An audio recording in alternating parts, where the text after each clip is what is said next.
मैले कसैका बाउसँग भिख मागेको होइन। म स्वाभिमानी गोर्खा हुँ। मैले पनि जनजातिको मर्यादा पाएको हुनुपर्छ, यो मेरो अडान हो।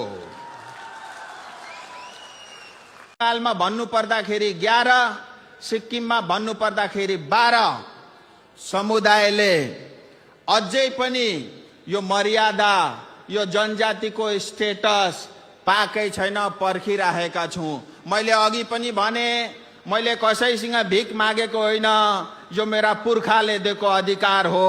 त्यो अधिकार कसैका बाउले पनि खोज्न पाउँदैन। अब हामीलाई थाहा छ, केही दिन अगाडि पश्चिम बंगालको दार्जिलिङ डिस्ट्रिक्टको दार्जिलिङको एमपी राजु विष्टज्यू सिक्किम आउनुभएको थियो एउटा कार्यक्रममा, र त्यो कार्यक्रममा उहाँले आएर आफ्नो वक्तव्यहरू उहाँले दिनुभयो, हामीले सुन्यौं। अनि उहाँले भन्दै थियो कि उहाँ अहिले बीजेपी को उहाँ सांसद हुनुहुन्छ र उहाँ धेरै पावरफुल ताकतवर नेता हो देशमा।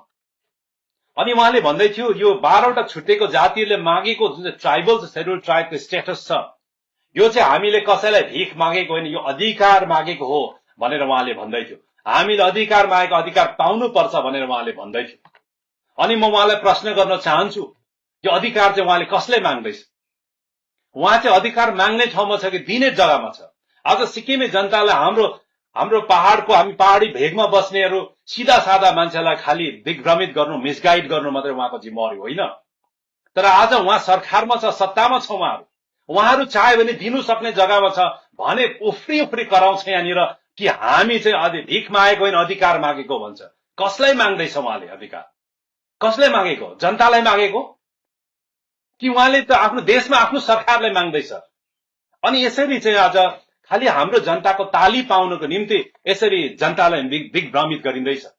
उहाँहरू भनेको उहाँको एब्सोल्युट मेजोरिटीको सरकार छ, गभर्मेन्ट छ, अनि उहाँहरूले दिनु सक्छ अधिकार। उहाँहरू अधिकार दिने मान्छेले चाहिँ आज भन्दैछ हामीले अधिकार मागेको, भिख मागेको होइन भनेर भन्छ। यो कुरा गहिराईमा बुझ्नु छ र उहाँहरू चाहिँ दिने मान्छे भएर त्यस्तो कुराहरू गर्नु उचित हुँदैन।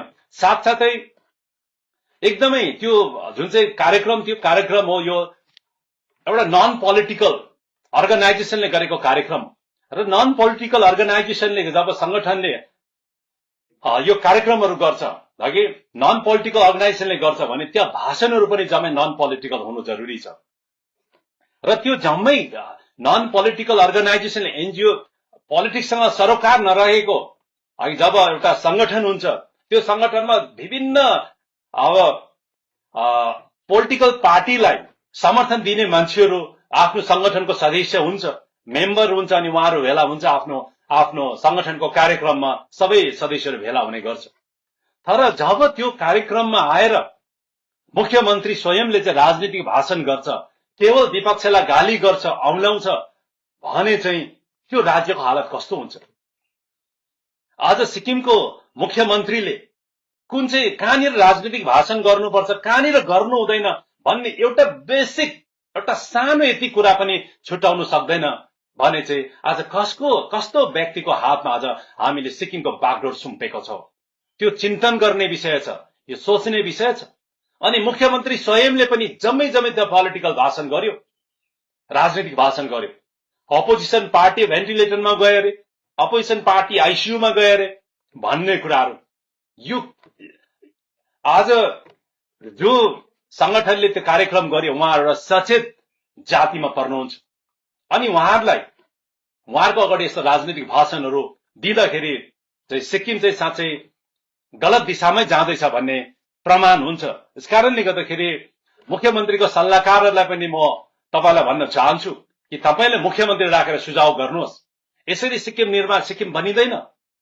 राजनीतिक भाषण गर्ने उहाँको आफ्नो जग्गा छ, राजनीतिक भाषण गर्दा हुन्छ, तर जहाँसम्म सिक्किमको सरकारको कुरा आउँछ, सिक्किमलाई प्रतिनिधित्व गर्ने कुराहरू आउँछ, त्यस समय अराजनीतिक भाषण हुनुपर्छ। सिक्किमको लागि उहाँको आफ्नो भिजनहरू अगाडि राख्नुपर्छ। सिक्किमले कसरी अगाडि जाने त्यसमा उहाँहरूले आफ्नो विचारहरू दिनु सक्नुपर्छ। तर त्यति विचार दिनु सकेन भने त्यो कार्यक्रमलाई नै उहाँहरूले कार्यक्रमको उद्देश्य नै डिफिट भएर जान्छ। जो संगठनले गरेको कार्यक्रम छ उहाँको एउटा उद्देश्य हुन्छ, एउटा अब्जेक्टिभ हुन्छ, त्यो नै डिफिट हुन्छ र त्यो सिक्किममा लगातार रूपमा राजनीतिक भाषणहरू गरिरहेको छ र राजनीतिक भाषणहरूलाई यसरी गरिनु हुँदैन भन्ने हाम्रो मन्तव्य छ। र साथसाथै जुन तरिकाको दार्जिलिङको एमपीले सिक्किममा आएर वक्तव्य दिएको छ त्यसको हामी खण्डन गर्छौं। अनि सिक्किम आज सिक्किमको सरकारले सिक्किम बर्बाद गरेको छ। उहाँ एउटा ज्ञानी मान्छे, एउटा बुझेको मान्छे, सिक्किम कति बर्बाद भएछ भने बुझ्दै पनि आज उहाँले यस्तो वक्तव्यबाट जोगिनु पर्छ, यस्तो वक्तव्यहरू दिनु, यस्तो मुख्यमन्त्री कहीँ पाउँदैन, हामी पायो भने हामी लान्छौं भन्ने खालको वक्तव्य उहाँ जस्तो एउटा विद्वान बुद्धिजीवी मान्छेबाट सुहाउँदैन, शोभा दिँदैन।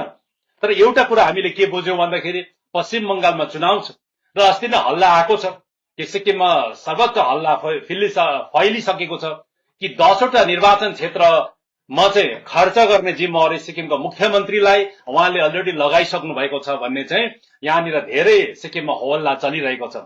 सायद त्यही कुराले गर्दा मात्रै हो कि सिक्किमको खर्चले त्यहाँको चुनावहरू लडिनुपर्छ उहाँको उम्मेद्वारहरूले, त्यसैको लागि गरेको हो कि के हो। तर यो दुर्भाग्यपूर्ण कुरा हो र उहाँले पनि आफ्ना जातिको संस्कार संस्कृतिहरूमाथि आफ्नो वक्तव्य दिएको मात्रै उचित हुन्थ्यो। तर जुन तरिकाको राजनीतिक कुराहरू उहाँले गर्यो र यो कुरा चाहिँ कहीँ उचित छैन। र यसरी सिक्किमलाई खालि दिग्भ्रमित गर्ने कामहरू, जनतालाई अल्मलाउने कामहरू, जनतालाई यसरी नै गुमराह गर्ने कुराहरू मात्रै भइरहेछ। जनताको सरोकारको विषयहरू, जनतालाई चाहिएको विषयहरू, जनताको चाहिँ हुनै पर्ने कामहरू चाहिँ सिक्किममा भएको छैन।